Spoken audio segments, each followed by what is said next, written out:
Sementara itu, pemerintah menyampaikan keprihatinan tertangkapnya Wakil Menteri Tenaga Kerja Immanuel Ebenezer dalam OTT KPK. Meski demikian, Presiden Prabowo Subianto menurut Mensesnek Prasetyo Hadi menyerahkan sepenuhnya kasus tersebut ke ranah hukum. Kami mewakili pemerintah tentu menyampaikan keprihatinan bahwa salah satu anggota kabinet Merah Putih diinformasikan menjadi salah satu yang terkena proses operasi tersebut. Nah, tentu sebagaimana yang berkali-kali diingatkan oleh Bapak Presiden kepada kita semua bahwa kita perlu untuk terus berhati-hati. Semangat kita adalah semangat untuk tidak menyalahgunakan amanah yang diberikan kepada kita semua, dan oleh karena itulah kami menyatakan keprihatinan yang mendalam. Akan tetapi Bapak Presiden sudah mendapatkan laporan dan beliau menyampaikan bahwa itu ranah hukum. Beliau menghormati proses di KPK dan dipersilahkan untuk proses hukum itu dijalankan sebagaimana mestinya. Dan apabila nanti terbukti, maka akan secepatnya dilakukan pergantian.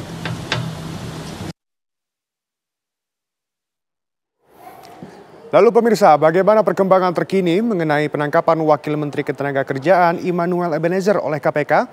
Kita akan tanyakan langsung kepada jurnalis TV One Iman Fajar yang ada di KPK dan Vanessa Liu di kantor Kementerian Ketenagakerjaan. Kita akan ke Iman terlebih dahulu. Iman, apakah sudah ada pernyataan resmi perihal dengan penangkapan Immanuel Ebenezer ini? Ya, Shena dan juga pemirsa, hingga saat ini kita masih menunggu bagaimana jalannya pemeriksaan terhadap Wakil Menteri Ketenagakerjaan Immanuel Ebenezer terkait kasus dugaan pemerasan di mana Immanuel Ebenezer ini tertangkap dalam operasi tangkap tangan yang dilakukan oleh KPK pada Rabu malam tadi. Dan selain Immanuel Ebenezer juga ini informasinya adalah ada sekitar 10 orang lagi pejabat Kementerian dari Ketenagakerjaan juga ditangkap bersama juga dengan Immanuel Ebenezer dan hingga saat ini masih menjalani proses pemeriksaan. Dan tentunya kita masih menunggu apa status yang akan disematkan oleh KPK karena memang KPK masih punya waktu 1 kali 24 jam untuk menentukan status dari orang-orang yang tertangkap dalam operasi tangkap tangan ini. Dan yang terbaru pemirsa, tadi kami melihat bagaimana KPK ini membawa 2 barang bukti baru berupa 2 buah motor sport. Dan ini menjadikan barang bukti ataupun juga rangkaian barang bukti setelah sebelumnya pada pagi hari KPK juga membawa sejumlah kendaraan yakni 2 motor sport dan juga 1 mobil, sehingga total ada 4 motor sport dan juga 1 mobil yang diduga ini milik dari Wakil Menteri Ketenagakerjaan Immanuel Ebenezer.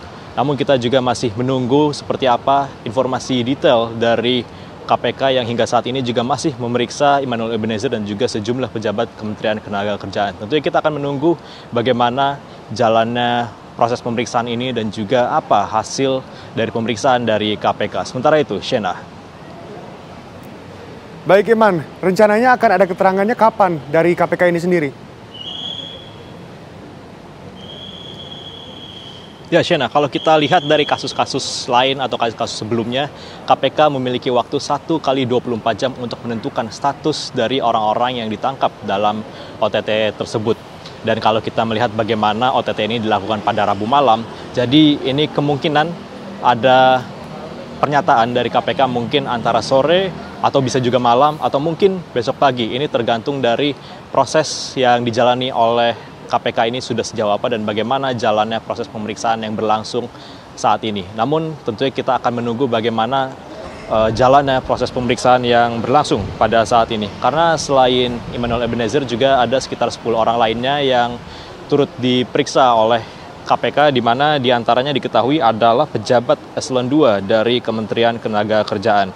Dan seperti yang kita tahu juga bagaimana ini merupakan dugaan pemerasan terkait sertifikasi dari proses K3 atau kesehatan dan keselamatan kerja, di mana yang seperti kita tahu juga bagaimana Kementerian Ketenagakerjaan juga merupakan salah satu instansi yang mengeluarkan sertifikasi K3 tersebut. Apakah memang kasus ini merupakan perpanjangan dari proses sertifikasi K3 yang menjerat perusahaan-perusahaan sehingga kemudian menjerat juga Kementerian Ketenagakerjaan? Tentunya kita akan menantikan bagaimana rilis dari KPK. Sementara itu, Shena. Laporan lengkap dari Iman Fajar, terima kasih. Selanjutnya kita akan mengetahui situasi terkini di kantor Kementerian Ketenagakerjaan. Ada Vanessa Liu.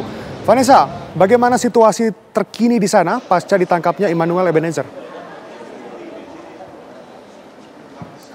Ya, selamat siang Shena dan juga pemirsa. Saat ini kami awak media yang sudah berjaga di Gedung Kemenaker sejak siang tadi belum melihat ada tanda-tanda pergerakan di Gedung Kemenaker. Di sini sendiri, tepatnya di depan lobi Gedung Kemenaker, masih terlihat sepi, belum ada pergerakan tertentu baik dari pihak Kemenaker ataupun pihak KPK yang kami duga mungkin masih melakukan penggeledahan di dalam Gedung Kemenaker. Namun sejak tadi belum ada informasi lebih yang kami dapatkan sejak terjadinya OTT atau penangkapan operasi tangkap tangan terhadap Immanuel Ebenezer atau Noel. Dan untuk Humas sendiri, Humas di Kemenaker sejak tadi pagi sudah kami coba untuk konfirmasi atau mintai keterangan terhadap OTT yang menjerat Noel ini, namun pihak Humas belum memberikan keterangan tertentu atau keterangan lebih lanjut soal kasus ini.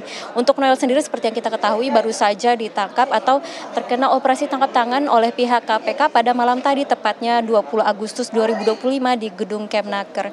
Dan Noel sendiri hingga saat ini belum dijelaskan terlibat dalam kasus pemerasan terhadap perusahaan apa saja. Namun yang kami ketahui memang Noel diduga terjaring OTT karena terlibat kasus pemerasan mengenai sertifikasi K3, di mana untuk Noel sendiri diketahui baru saja menjabat sebagai Wakil Menteri Ketenagakerjaan pada Oktober 2024 lalu atau belum tepat setahun sejak ia menjabat sebagai Wamenaker. Namun Noel sudah terlibat dalam kasus OTT tangkap tangan ini. Demikian yang dapat kami sampaikan, Shena, langsung dari Gedung Kemenaker, Kuningan, Jakarta Selatan.